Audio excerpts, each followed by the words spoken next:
Tumi Morake joins us in studio. He knows more than you can imagine. Is President Barack Obama a Muslim? Because you know it's going to be a zoo. It was already a zoo. Did anything happen while I was gone?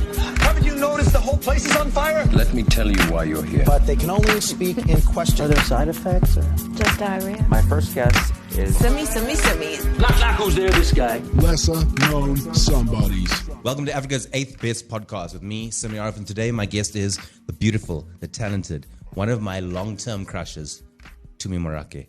I say long-term crush because it is true. Wow, you have very weird tastes if I made that list. Woman is my taste. Woman go. is my taste.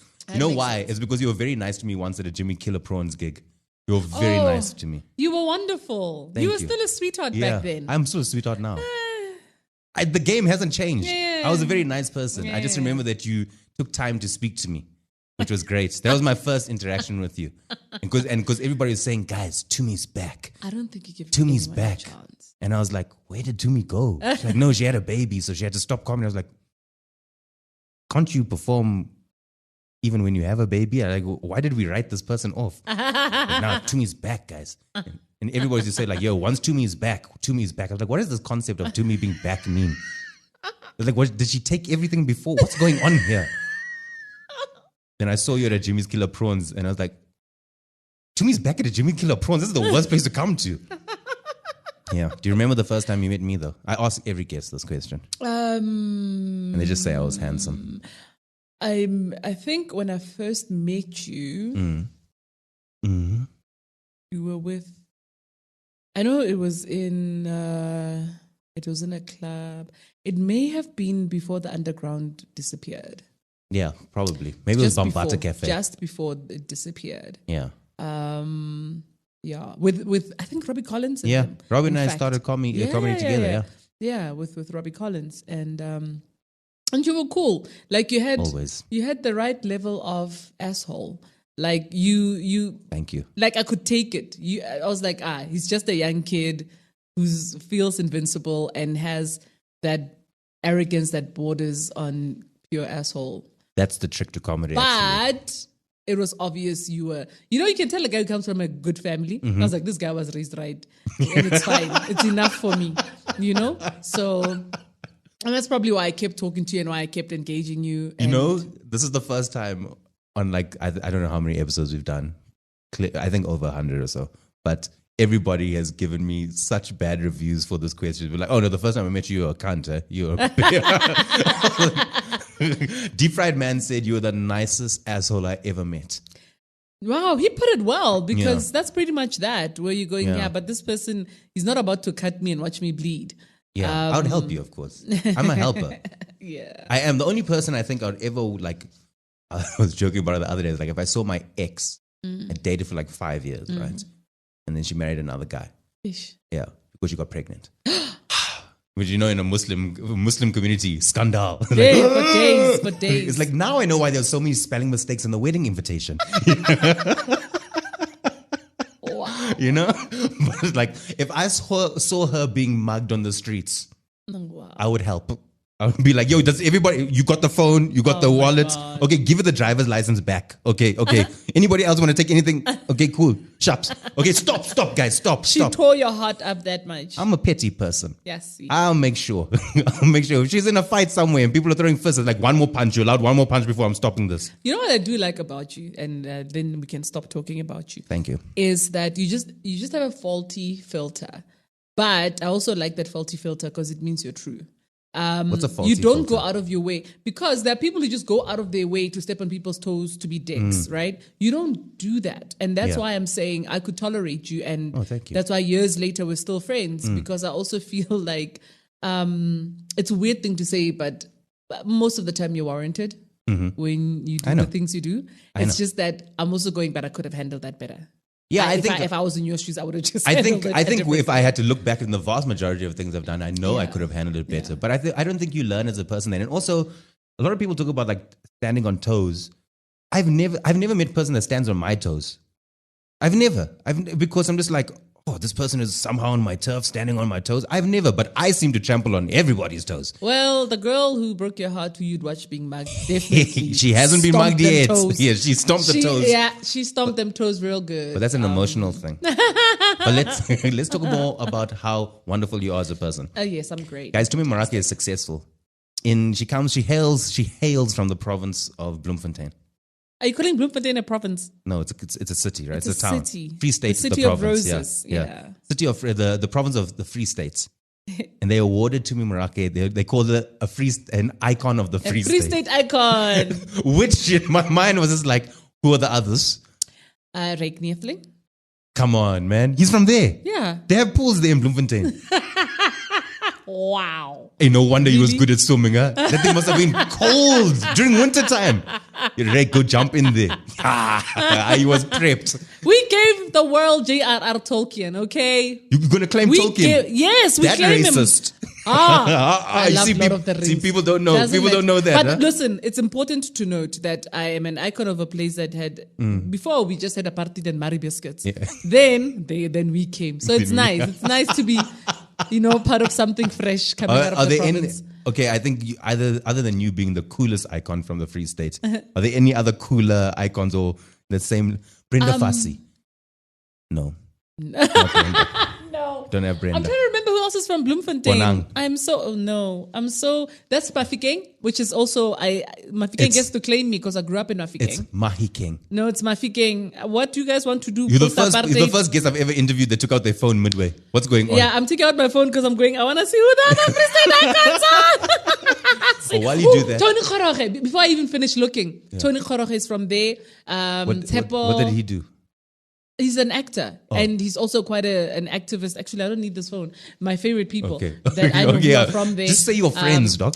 Just say your friends. It's easier that way. It's easier that way. Wow, why you gotta be that guy? No, I mean, if I was an icon of Durban, and Tsepo Maseko. So we may not be like international or whatever. Yeah, that's fine. But I feel like for me, for Botswana people and for people in our industry, it's also nice to know that there's people from my hometown, I know how much you love your hometown because you have a lot of childhood memories and stuff. You speak about it in your book. And you speak about your mom a lot. And you used to, I know, you, the way you love your mom is the way all children should love their parents. But like you make me want to love my mom more. And I love mom. I'm a mommy's boy. You make me want to, I think, there's in Islam, they say heaven lies at your mother's feet. Yeah. Right? Every single time I see you shout out your mom, I'm the first person to go to my ma. Be like, hey, you're doing good today, girl. You know why? We have great parents. And even when you have issues with them, you need to consider that everything they did was the best they could do.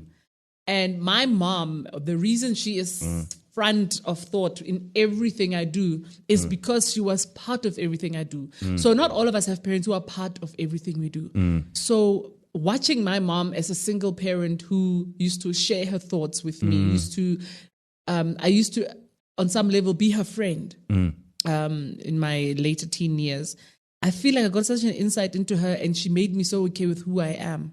Because I spent so much time not liking who I was, trying to fit in all the time. And I had this mom who wasn't trying to fit in anyway. And I'm like, how are you doing this? How is this fulfilling for you? How are you not constantly surrounded by friends and, telling me that you're going to a thing with all these women? Why are you okay to be the woman you are? What was the answer? And I never asked her. I had to watch her to get that answer. What is the answer then? It's being true to you. It's just sometimes you're carrying so much of your own stuff that you don't need other people because they're going to bring you their shit too and you don't have space to carry it.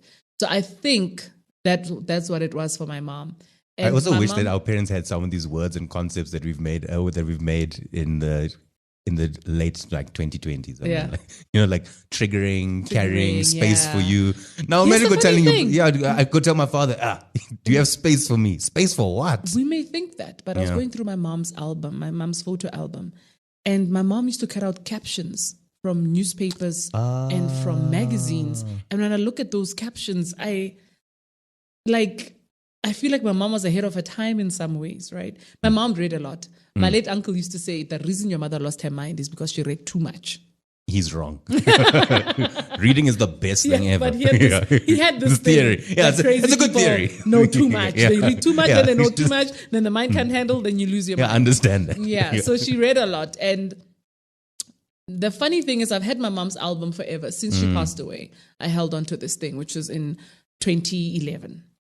But only last year did I actually find myself going through it and reading those captions and actually stopping and reading the entire caption and seeing that she spoke to stuff I grapple with. Stuff like, it's okay to stop and do you.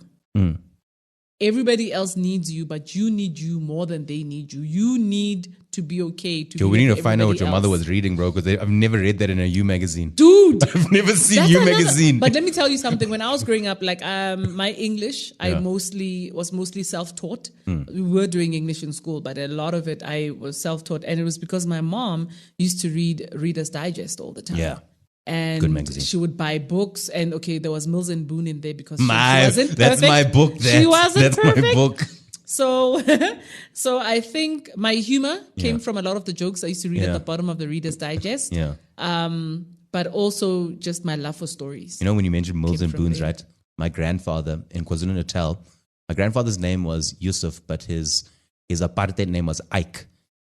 Wow. And Ike's bookshop is one of Yusuf to Ike. Yeah. What did they call him, Joseph? how did they move? Bro, my granny's name was Khadija, and they're like Gladys. We're not pronouncing that sound here. Yeah. No, part of the government didn't care, right? Your Christian name, as they called it. And my grandfather was a bookbinder by trade, and also like a boiler room maker or engineer, whatever they used to call them. But he had a deep love for books. He opened up a bookshop.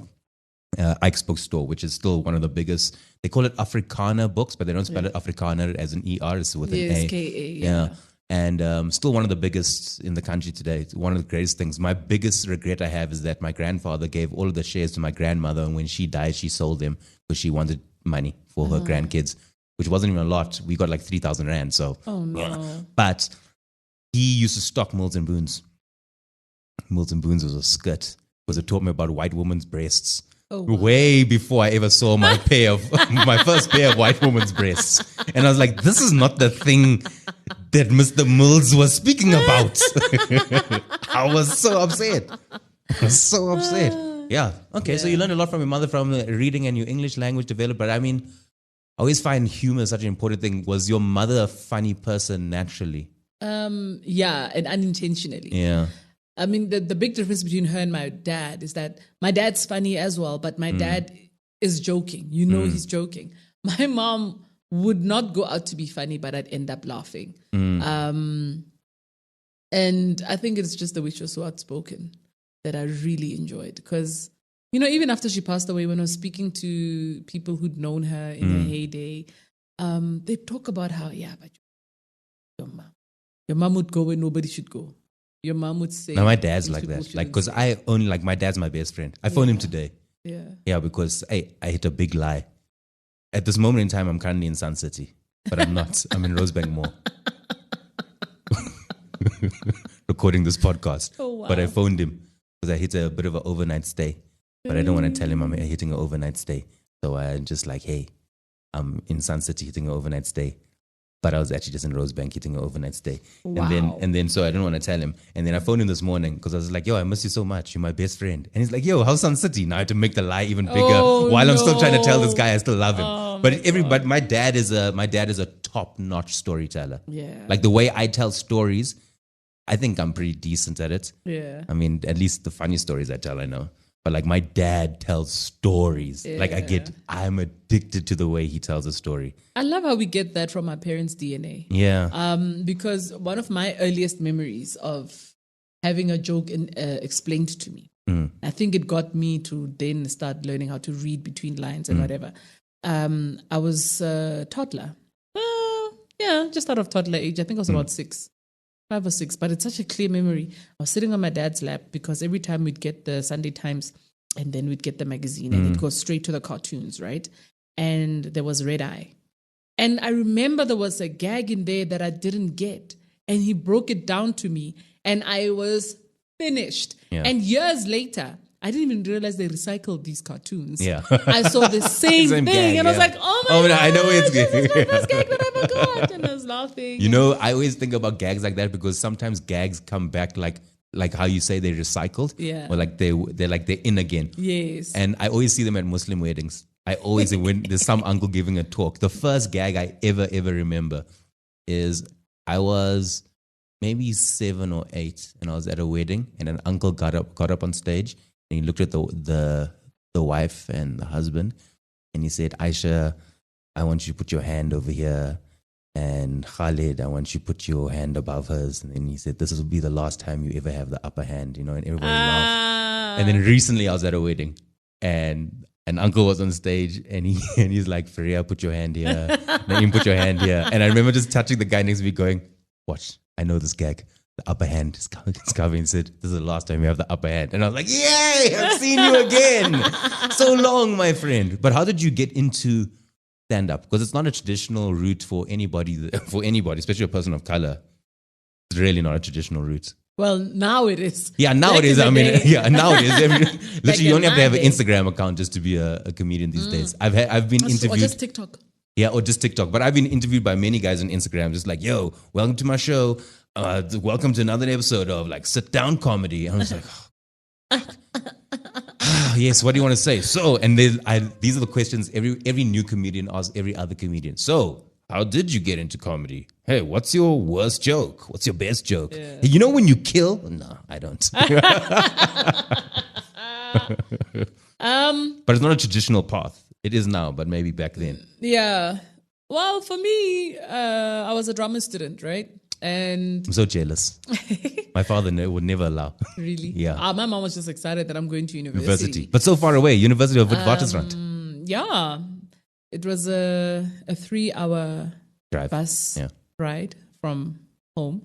Anyway, so I was studying drama, and Pam Power, who is a fantastic writer, was my lecturer. Mm-hmm. And she told me I had great comic timing. So I wanted to understand, what is this comic timing? Yeah. Can I make money from it? Timing. Yeah.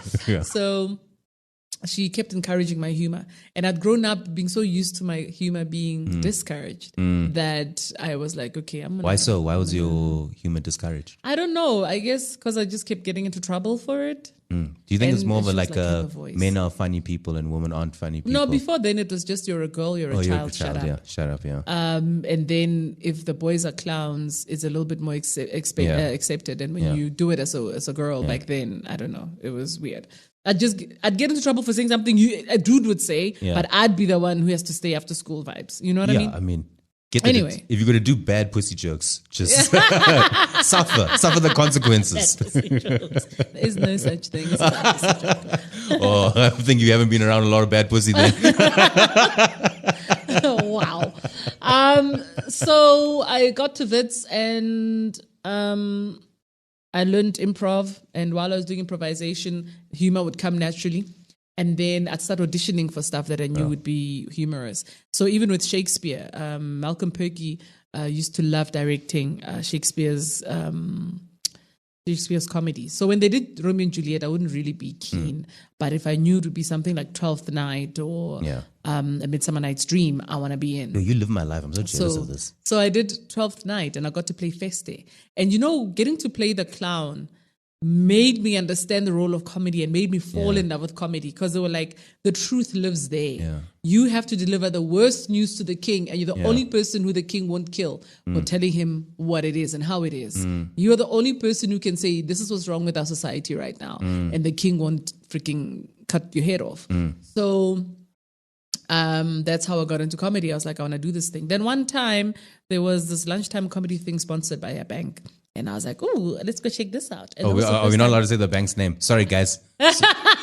Sorry, you didn't get your free promotion from Tumi Morake. I'm just going to mention all the banks now. Nedbank, Standard Bank, First National Bank, Absa Bank. Okay? One of you 4. I'm also saying that because I'm not sure which one it was. It was a bank though. I know exactly the bank it was. It's Nedbank. Nedbank used to go to all the camps. It was Nedbank. It can't. It wasn't. It's between FNB and Standard.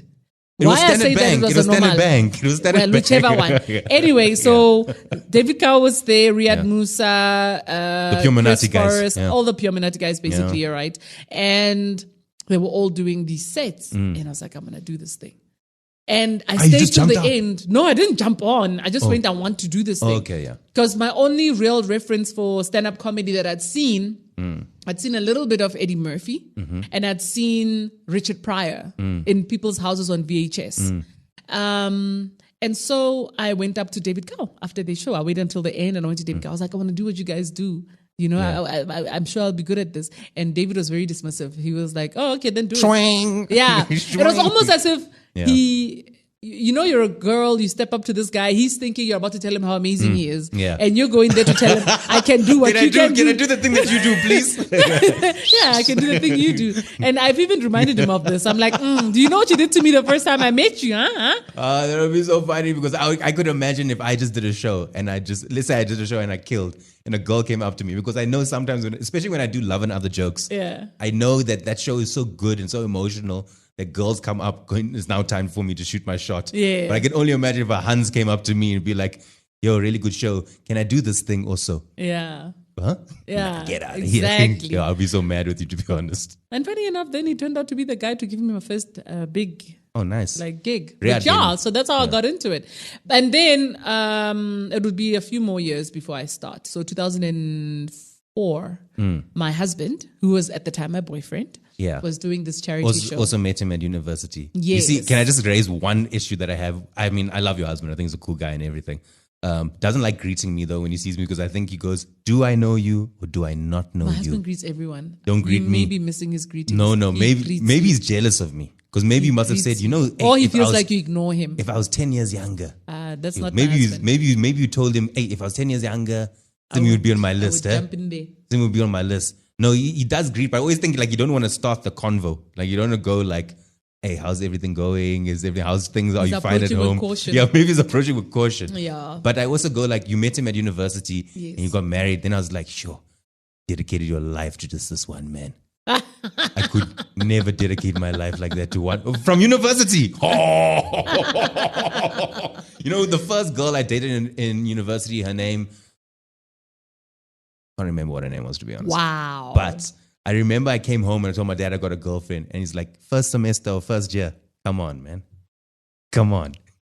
He's like, what? I was like, what? I like her. He's like, come on. The first girl you meet in the first semester or first year, come on with it, man. There's 3 more years of this degree you got. And then you just stuck with him. You're so brave. Yeah, but I didn't meet him and then start dating him. Oh, so you kissed other people? I was seeing someone else before we started seeing each other. Respect. And then there were other potentials before I hooked up with him. I did an audition. Yeah, we were friends for 2 years, actually. And if somebody had told me that's the guy I'm going to marry, I would have laughed. I would have seriously... Why? He's a cool guy. The guy had bongo dreads.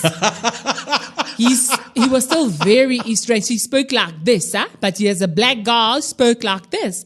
And I was like, I don't know. Eh? Ahead of his time. Yeah, friend. And, you know, he was one of the first black kids in an all-white school. Yeah. And he was one of the only black kids in his hood. Yeah, he paved the way for other people.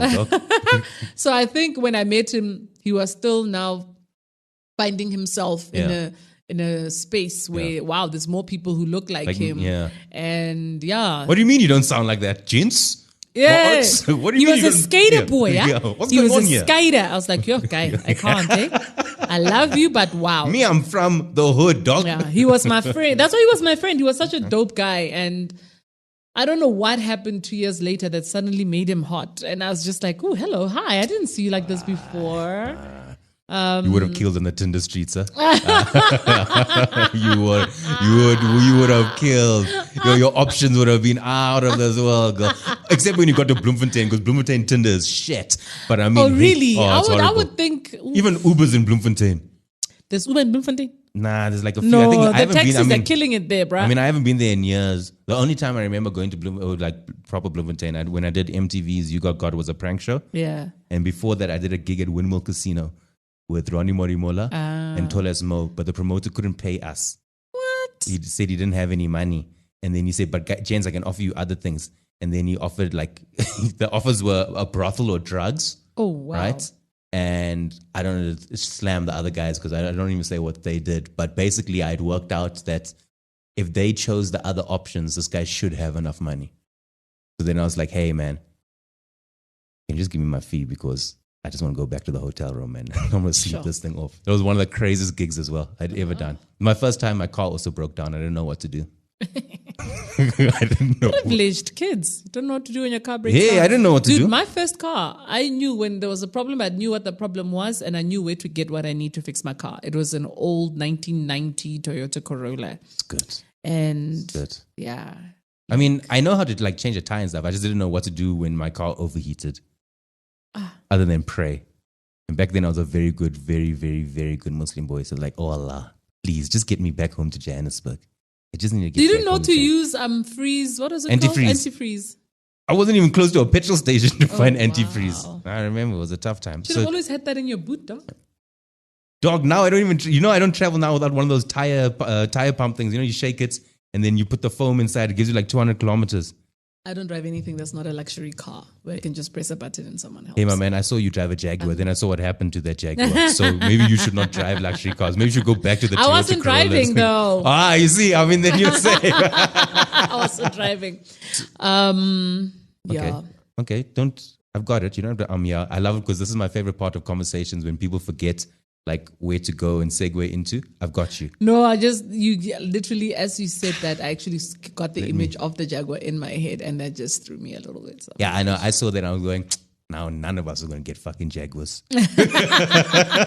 Every single time I see a comedian being dragged for doing something, I always go, fuck this guy, man. Now every single time we try to get something similar, we're fucked. Yeah. We used to do this thing, Ram Slam, T20 cricket. We were commentators. If there was a gig that I was made for, cricket and comedy. I was killing it. Then Joey Rastin said something and then someone from Supersport didn't like it, so they took all of us off air. Oh, no. I was so upset. Still got to go to the games, but now I couldn't bust all my cricket jokes. Oh. And I'd written, I had books. I was like, oh yeah, come, wait till Graham Smith bats. I've got. Don't worry about me. I was so excited. That was a gig I was made for. But back to you, Tumi. Now tell me about how successful you are in movies, because I want to get into the movie business. Actually, I just want to get auditions to stuff. Yeah. I don't know. Look, the way you keep calling me successful. I think I'm still You working are successful. at stuff. No. Thank you. I just... Tumi's back. You had children. This whole Tumi's back thing, wow. It was the thing that always I killed never me. really leave. That's what I thought. Like, it's but so it was like, weird. Tumi's back. No. She had kids, dog. Tumi's back. Not only do I stay in my own lane, I think sometimes I build my own highway. And you're very good at doing that. That's the one thing I do admire the most about you. Yeah. So Not involved in any beefs. You don't care what other people are doing. You do your own thing. You You learn have your own to, way. though. You write. In fact, one of the biggest tips you actually gave me early on was a writing tip. Because I asked you how you generate so much.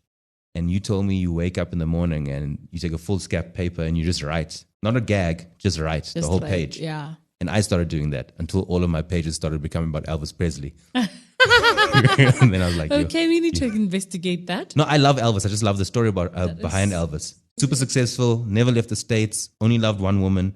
Woman didn't love him, left him for a guy that does karate. And he loved jelly, which I do. You know, that's Yeah. one thing we have in common, me and... I mean jam. No, jelly. What's the difference?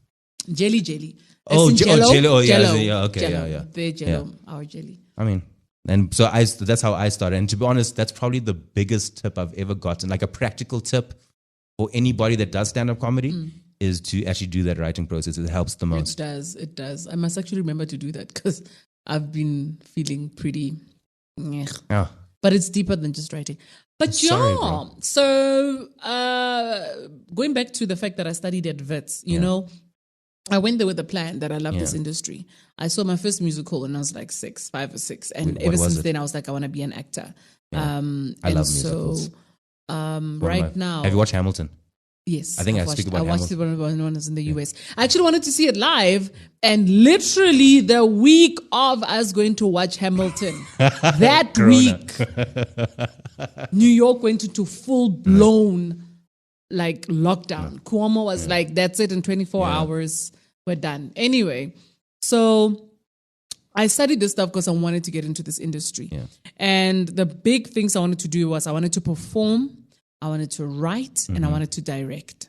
So the directing hasn't happened, but the writing and the performing have happened. Okay, when you direct, can I get on that gig? Yes, That's the only way I'm getting into this industry. Let me put you in that gig. So everything I do now is just a continuation of that.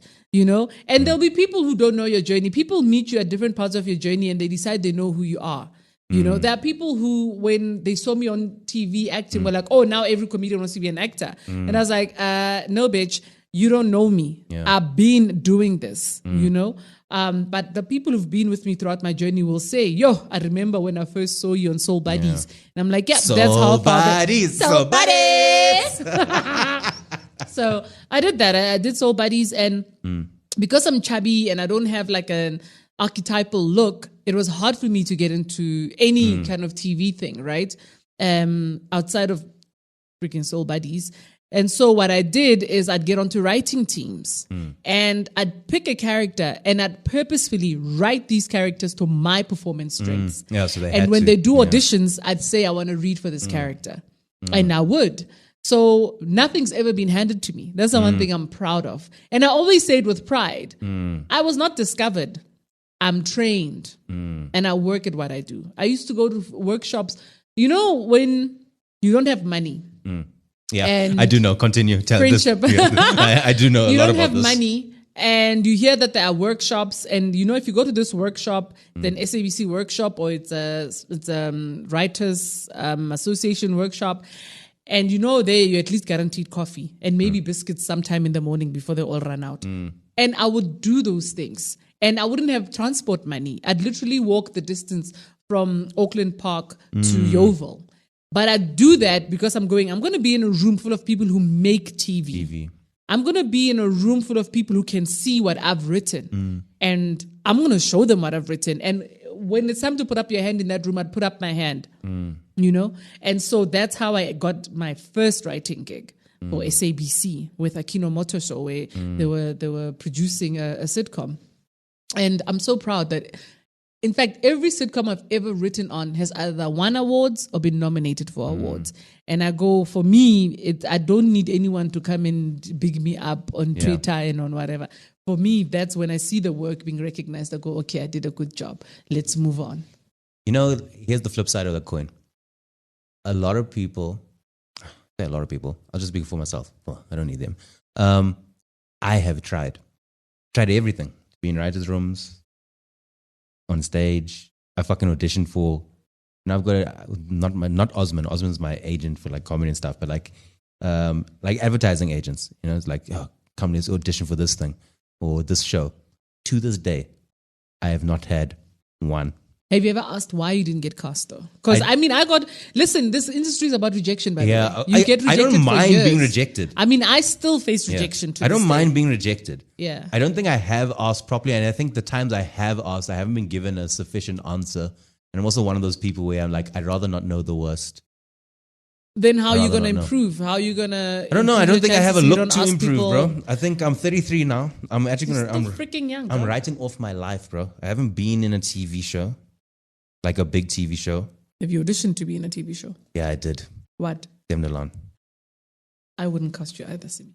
Yeah, the lady said over there then that I didn't have a long enough beard, which is fine because I don't want a long enough beard anymore. Remember, I used to have like a Why big did you beard. need to have a super long beard? Where you I don't got know. the- No, it was I was playing someone from like a Boko Haram type of thing that where someone kidnapped one of the characters.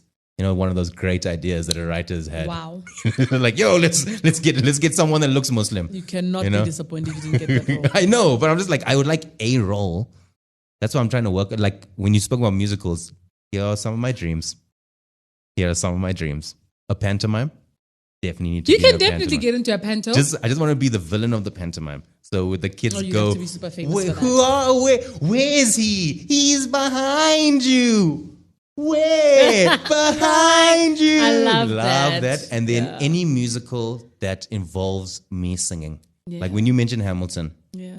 I said it on the last podcast episode. My dream is that I'll be sitting in a coffee shop one day and the person I fall in love with will be there as well. We'll make eye contact just like this. And then I'll start singing, "Dear Theodosia, what to say to you?" And they'll start singing back. That's my dream. Look, I am a bit of a purist when it comes to things like acting and stuff because Yeah. I just feel like if you're not trained, it reads on camera can when you do- audition. I can do It Shakespeare as reads well. when you audition for things. And training is important. If we talk about Tusombedu right now, she was already talented, right? She already had two Emmy nominations under her belt. Yeah, it didn't come overnight, that thing. But the point I want to make about what she's done on Underground Railroad is you can see someone who didn't go, I'm talented, I must get everything, so I'm just going to go for everything. You can see someone who has done her accent coaching. You can see someone who has done her acting beyond where she was. And if you do that, there's no reason for you not to get in. Because in all the times you've been trying to get into these things, how many times have you gone to an acting coach? Just to prepare for that audition. Even if it's just to prepare for that audition. Philip. And he became a very good actor, to be honest. Oh, wow. Yeah, that's actually wild. What do you mean he became a good actor? Because he was doing the acting coaching. He actually did some comedy afterwards. And then I think he was actually on Late Night News with Lois Ogola. I've seen Philip perform and I've seen him on TV. Yeah. So I've done that. Work on it then. Because my big frustration with South African people who try and get into this industry mainly is there's the ones who just want to be famous. Yeah. And they don't understand the work that goes into it. Yeah. Then it's the people who go, but I'm talented. Yeah, but that's not enough. Yeah. It needs polishing. It needs work. Because then there are some people who they will learn a thing and they will get in, or not even learn, they will get into, let's say, a soapy. Then they don't know how to do any other kind of acting. They must just pray that now every soapy will want them so that when they run out of this contract, they get into the next contract. Because I tell you now, they will never work on anything else. Then, God forbid, some silly producer decides, let me cast them because look, they've got that big following from when they were on that soapy. And then you watch the thing and it's freaking painful to watch them. Yeah. And you hear other actors talk about how hard it is to have to act opposite this person because they give you nothing. I just think people need to take their craft seriously. That's probably why I still work. Like we were talking about how hard lockdown was. And it was. But I made more money during lockdown than I made in 2019. Nice, girl. That pharmaceutical Zoom show must have banged. I watched it. And that was a risk. That was the first time I got an online comp.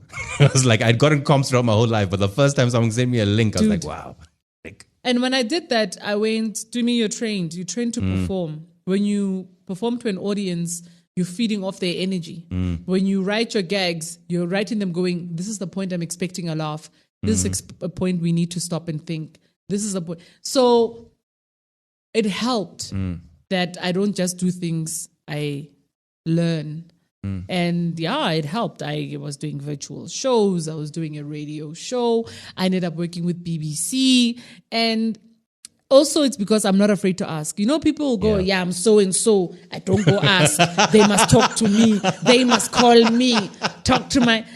And I was like, nah. I don't have that. I love asking. I ask for opportunities. But even people who aren't famous, who are nobodies, will still think they're too big to ask. Yeah. I just think ask I don't mind for a asking chance. and I don't mind learning. Those are the two things that I always talk about. If there's one thing that I do very well is I learn extremely quickly. And I think that's because at heart I come from an academic family. Yeah. So, and a family that reads and a family that learns and stuff. So it's easier to get concepts into you.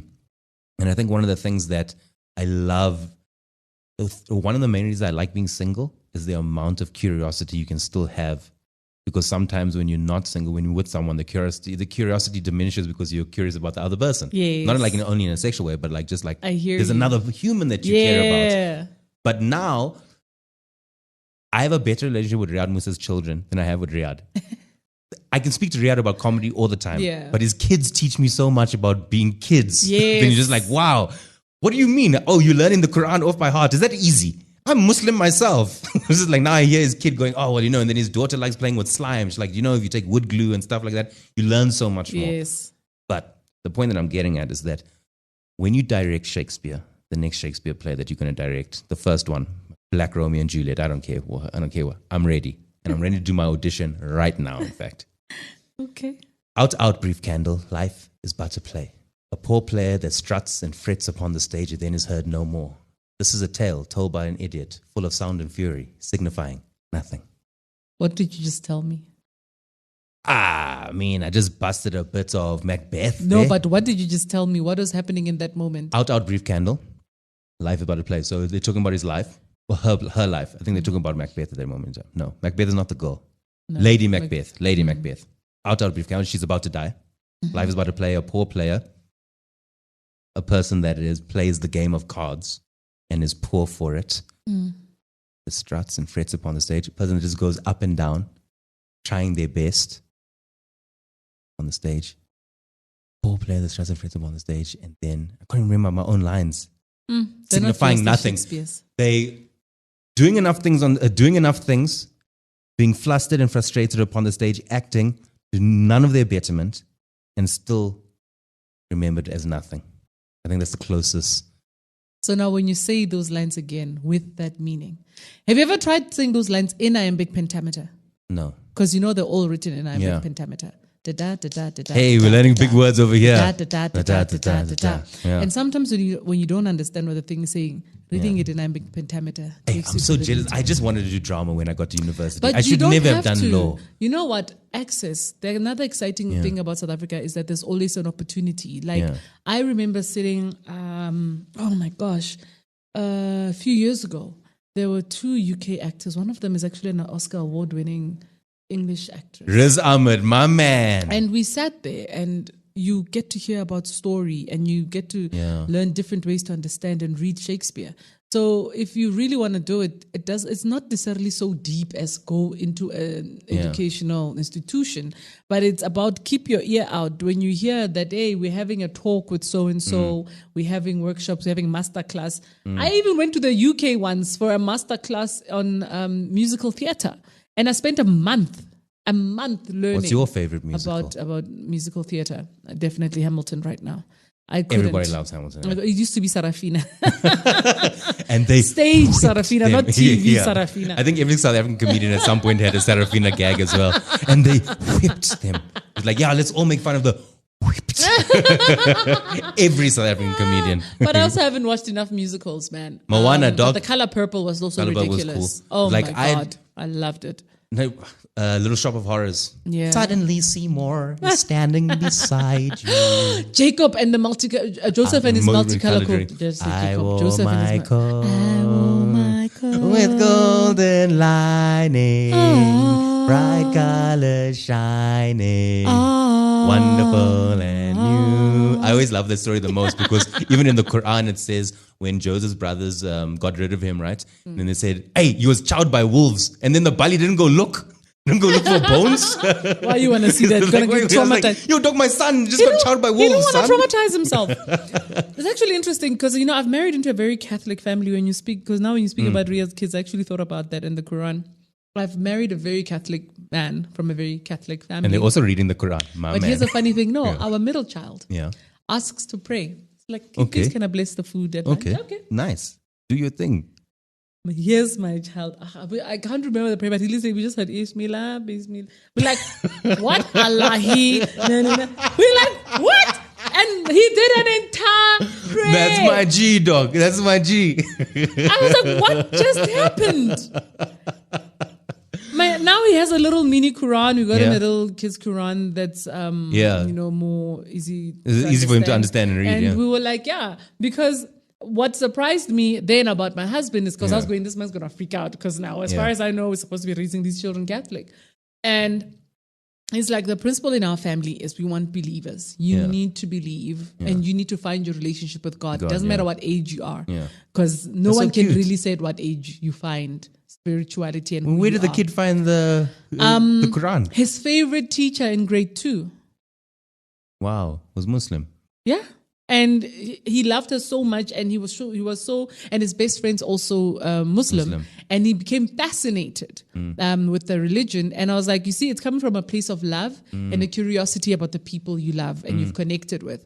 So I was like, if that's where it's gonna start, cool. Not us who can say, I'm a Christian because I used to be woken up at 6 a.m. and beaten if I don't bath because I must be at church at this time. And even when I was hungover. I think you should also tell the kid just a couple of things like, Tell him to survive a week without bacon and let's see what happens. He goes like, hey, my man, I like this thing. Nah? But happily. My son likes also that idea of there are things you do because of a belief. Yeah. He will jump in just out of that, which I think is pretty dope because people don't commit. I think another thing that's wrong with the world right now is people don't know how to commit to anything anymore. The curiosity of a child, bro, you can never beat that. He never defeats it. Never defeat it. And it's so good. And it's so good for like from a comedy aspect as well. Yeah. But also it's great for the kind of person you're going to be because the world used to be about, we must learn tolerance. Screw that. It's not about tolerance.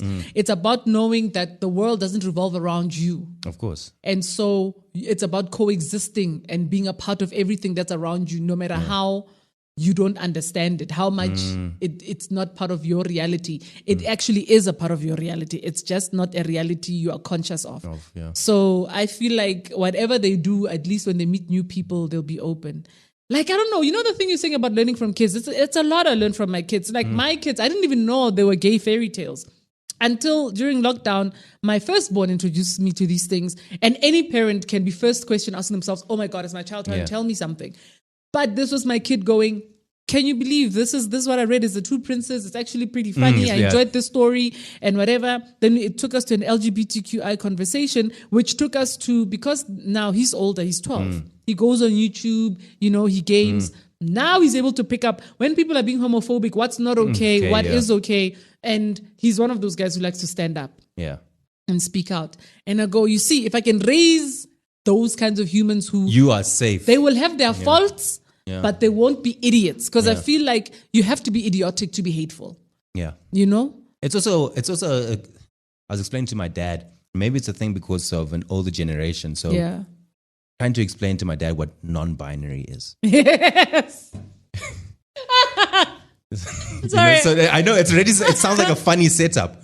And because it is. Yes. Because my dad, firstly, I had to tell him, he's like, that person's gay. I'm like, don't say it. You must treat that question or finding out when someone is a homosexual like how I treat when someone is, how do you take your burger?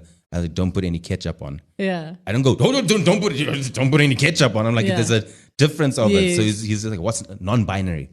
I said, okay, you get boys, girls. It's like, yes. Like sometimes boys identify as boys. Sometimes boys want to identify as girls. Sometimes boys don't want to identify as anything. And then he goes, that's silly now. Because you have to be something. I say, yes, but not being anything is the something. It's a choice. Yeah. And he goes, they've given you too much freedom. and then I also started realizing that at my dad's age, there's no way he's going to try unlearn all of these things that were hammered into him. Yes. But he's fine. Like we have a very close friend. His name is Nate. He's actually been on the podcast, Nate Friedman. Excellent episode. Who's a massive LGBTIQ plus activist in the States. And when he was here, he used to work at the Concourt. Yeah. And one day he comes home for dinner and my dad says, so is it like normal dating when they're talking about his relationships? Yeah. And I could see my sister's face go down. I just remember me just turning to him going, we've hit gold over here. Let's see where this goes. And my mother's eyes are big. And Nate goes, well, Uncle Salim, actually, normal, it is normal for me. And my dad's like, oh, I didn't mean normal. And you can see my dad now trying to backtrack because he's realized what he said. Yes. And that's actually what you want because you start realizing, okay, he's unlearning those things. Yes. So now that you have these kids that you have that don't have those like preconceptions, wow, your child's going to be such a great service to humanity. But he's the worst person to play 30 seconds with. We were playing 30 seconds. His dad was his partner. We were playing 30 seconds junior. Yeah. So the word is child. Yeah. Goes, Dad, I'm your. Yeah. Mpo says, son. Says, non-binary. Did my husband that? Yeah. Load shedding.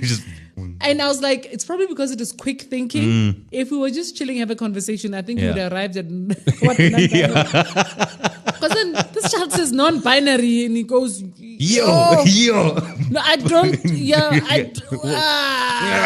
I would have done the same thing. I would have done the same thing. Yo. But it's weird to see processes like that. Like I try to teach my dad, because he loves telling stories, and he actually watched Chappelle. Because my dad got Netflix now, which is the biggest. Did you watch Equanimity? No, yeah, he watched the first one with the trans gag that trans people don't like. And so my dad was like, yo, Chappelle calls them the alphabet people. I was like, yeah, edgy humor, Dad. Leave it to Chappelle. Dad comes back one day and he's just like, yo, I've got an alphabet. And I was like, oh, gag going. He goes, listen to me. LGBTIQZ WHY and P. And I was like, what have you done? He's like, no, I've taken the letters and I've put them in a new alphabet. So one day when they have all the letters, they'll have a new alphabet. And I was like, great concept, not needed. And he's like, why? He's like, they just put plus now. Yes. And he's like, oh, you can't win. They got plus, they got ellipses. They like. That's so. But I'm so cool that your one kid is Muslim now. Maybe I should take him underneath my wing. I love it. He's Muslim now. Take him underneath my wing. Slow down. Yeah. The child's just reading the mini Quran. Yeah, that's fine. Just go ask them what names they would like. Muhammad, Ishmael, Osman. I would say Ishmael would suit him. Yeah. But they don't have to. I always love it when Muslim people say to converts, they go like, oh, what's your Muslim name? And then all of a sudden the person like Muhammad or something like that. How come you're calling them converts, not reverts? I find it a bit insulting that you call them reverts. Other Muslim people call them reverts and they're like, oh, well, you're born Muslim and stuff. I say, well, you don't know that. They say, oh, no, but they told us at school. I'm like, yeah, they told us in Muslim school. But you think like a person that's born Catholic considers themselves born Muslim? No. Like, so just call them converts. That's the normal English word for it, But then when they get the Muslim name, categorically remove myself from the conversation. Comment. Wait. I always love when they talk about they talk about Muslim names. There's no such thing. Like Muhammad is not a Muslim name. He only became prophet when he was 40. He wasn't Muslim before that. I'm not having this conversation. I love having this conversation. I'm not having this conversation. So you can have a Muslim. Basically what I'm trying to say, guys, is that there's no such thing as a Muslim name. If your name was Michael, that's a Muslim name. You can have an Arabic name, which is Muhammad. But I'm just like, if your name is, I don't know, Tulisani, that is as Muslim as it comes, as well as Samir. So that's what I want to say. Okay. Comes to the final part of my lovely podcast is... Wow. No need to wow. Don't worry. No one comes for me on this podcast. They can try come for me on Twitter. They see their ass though. Me, I'm a top class troll. Let's come to my favorite part of the show. Anyway. Oh yeah, you can see those things. Sorry. To me, you think I run away from a fight there? No, you don't. I don't. I've seen those guys. They scroll Indian kids that hang out at Burger King. I've seen them. Me, I fight you. You guys know where to find me. I'm in Rosebank Mall at a vodka studio. Or I'm at Loof Coffee. And just speaking about Loof Coffee, I'd like to say that we are running a promotion there. If you listen to the podcast and you go to Loof Coffee, either in Greenside or Norwood, you can get yourself a free coffee by saying, Simi sent me. That promotion does not work for any other coffee house. No Starbucks, no Seattle, only at Loof Coffee. And it does work, by the way. Get yourself a free flat white. But before we go, your question to me, it's my favorite part of the show. You get to ask me anything. Anything. All on you now. What is the most disappointing thing for you about the comedy industry in South Africa? Oh, someone asked this on an earlier podcast episode. Well, I say earlier, like a few years back. I firmly believe that opportunities are regurgitated to the same people. Often. So, like if you get a television show, that television show may have a different funny host this time around, but once that television show gets cancelled, you see a reimagination of that same show, the same guests, just a constant cycle. So if you go, and this is just for example's sake, if Riyad Musa had a show, then 24 episodes, you'll have 24 different guests, right? And then when that show gets cancelled, guest number 2 becomes the host, and Riyad becomes one of the guests, and it's just a continuous cycle. And that happens all the time. And that may be a thing we only book certain people. Maybe the industry isn't as open as we all think it is. Maybe we just want to earn money.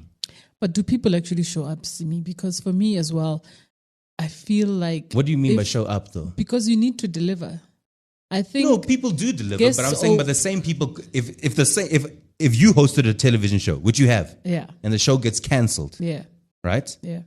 And they offer you the same television show under a new name, do you think the outcome can be different?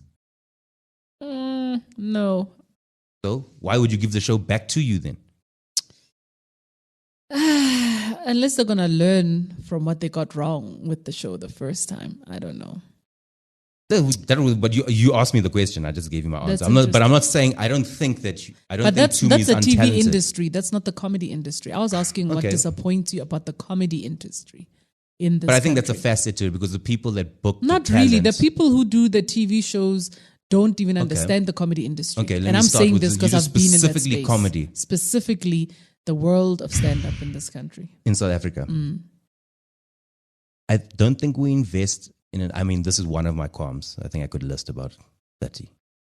I think one of my qualms is that opportunities probably aren't given purely on merit. And I also don't think enough of the public know enough stand-up comedy.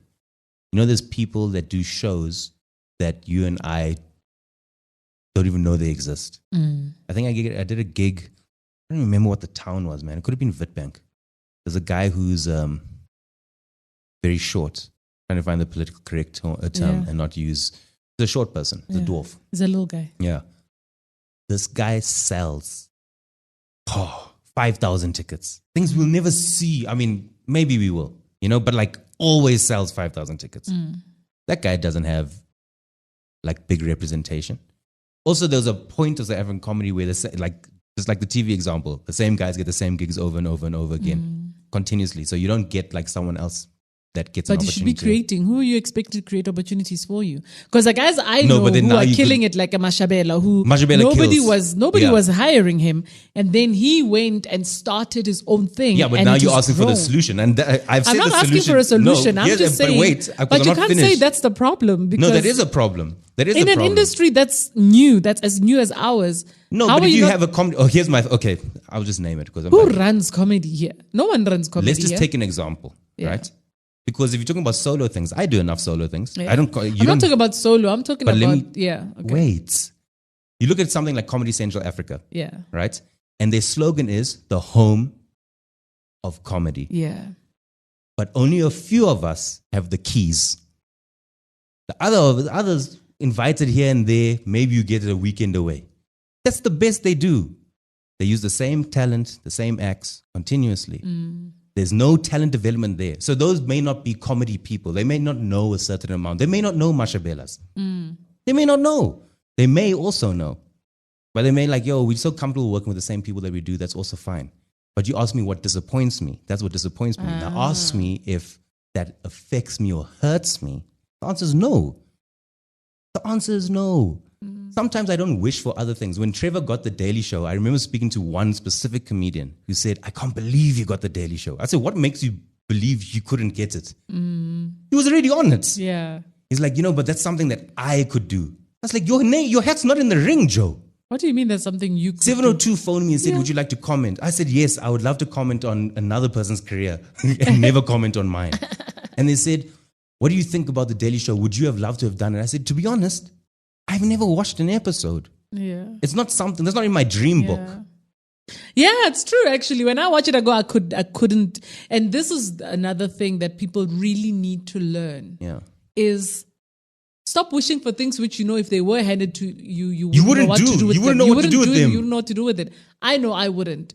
Because yes, it's that level of political know-how. It looks like a hard gig, it's my man. It's a lot of work. And it swallows up your life. And I can't do that. But when your life is set up in a way that fits within how you live your life, that's freaking awesome. That's great. For that person. Yeah, that's great. Not for you. Not for me. So people then ask me, so what is your dream? And this is the fight I get with Osman, our friend, all the time. I don't want to do 1,000-seater. Yes. Or 2,000 You want seaters. your audience. You want your intimate Man, audience. give me 2 weeks at the Baxter at 140-seater. Yes. And then the argument against it is like, but I mean, you're only doing like 140 tickets a night. I'm like, yeah, but I love performing to 140 people a night. I enjoy it. I get to do my craft for as long as possible. And someone asked me, hey, corporates, how have you been surviving? And I told them, when I started comedy, I didn't know what a corporate was. I knew what a good joke was. Yes. And knew that I wanted to make people laugh. Yeah. So if I can do that for the longest possible time, I won't be disappointed. So when people say like, but you didn't perform at this big 5,000-seater, Oh, man, that's not my dream, Yeah. dog. Funny enough, that's what I'm learning about lineup gigs as well. Yeah. Is that I love performing to people who I know came to see me. Let me take it That. one step closer to you. Sure. I'll turn down a lineup show if I don't think the lineup matches with me. And that's not to say I don't dig the other comedians. Yeah. But I'll tell you right now, and not because I have like beef with people. I'm just like, that guy's flow and my flow are never going to match Yeah. on this lineup. So Yeah. rather, don't book me. I'll do another one where the lineup is more preferable to me because because someone asked this exact question years ago, and I must have given it a more bitter answer. Because you come across like, oh, I don't get any opportunities, fuck people, nah. And that's when I started working on the solution to it, which is I got the solution actually from a book that you actually recommended to me, which was Stuart Lee, A Death and Fate of a Stand-Up Comedian. And he writes in one of the 4 essays he has over there about only doing the things he wants to do. And that's how I treated it. Yeah. So I'm just like, okay, I want to go perform at the Edinburgh Fringe Festival one day. Oh, it's going to cost you 150,000 Rand. I need to save up 150,000 Rand. Yeah, in yourself. Okay. I'm like, I want to go to Montreal. Okay, Comedy Central's not taking me to Montreal. How else do I get there? Hey, dear, just for laughs, I am a South African comedian. Hey, man, here's a pass. Yeah. Come join us. Yeah. Come see what the festival's about. Maybe you'll get some stage time. Yeah. There's other ways to skin this cat, climb this mountain. So many. So that's why I say I don't get upset. So I'm disappointed that those opportunities may not be afforded to everyone. They may not be afforded to me and others. That's cool.